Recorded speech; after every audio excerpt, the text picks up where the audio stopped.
പതിറ്റാണ്ടായി വടക്കാഞ്ചേരിയുടെ കന്നഡ വ്യാപാര രംഗത്ത് വിശ്വസ്ത സേവന പാരമ്പര്യമുള്ള ജോൺസൺ കന്നഡ വ്യാപാരം ഇപ്പോൾ ആധുനിക രീതിയിൽ നവീകരിച്ച ഷോറൂമിൽ തിങ്കൾ വെള്ളി ദിവസങ്ങളിൽ രാവിലെ 10 മണി മുതൽ ഉച്ചയ്ക്ക് 1 മണി വരെ കണ്ണ് ഡോക്ടറുടെ പരിശോധന, ഡ്രൈവിംഗ് ലൈസൻസിനായുള്ള സർട്ടിഫിക്കറ്റുകൾ, വിദ്യാർത്ഥികൾക്ക് ആവശ്യമായ ആന്റി ഗ്ലെയർ ബ്ലൂ കട്ട് ലെൻസുകൾ കുറഞ്ഞ വിലയിൽ, ദിവസവും രാവിലെ 9 മണി മുതൽ രാത്രി 8 മണി വരെ ക്വാളിഫൈഡ് ഒപ്റ്റോമെട്രിസ്റ്റിന്റെ സേവനം, എല്ലാവിധ ബ്രാൻഡഡ് ഫ്രെയിമുകൾ, ലെൻസുകൾ എന്നിവ കുറഞ്ഞ നിരക്കിൽ.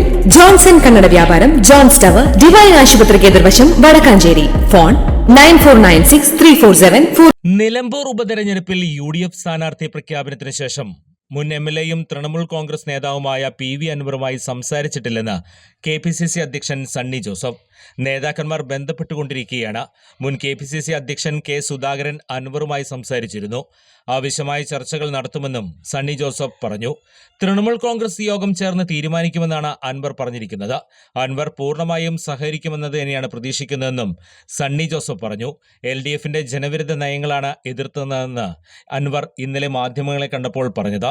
അൻവർ ഉയർത്തിയ ജനകീയ പ്രശ്നങ്ങൾ ഇപ്പോഴും നിലനിൽക്കുകയാണ്.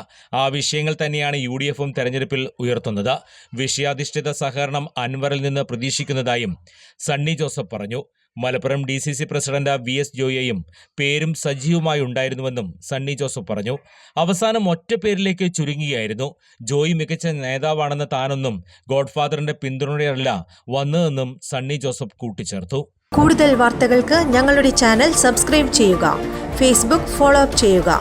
വാർത്തകൾ വേഗത്തിലറിയാൻ Anytime News.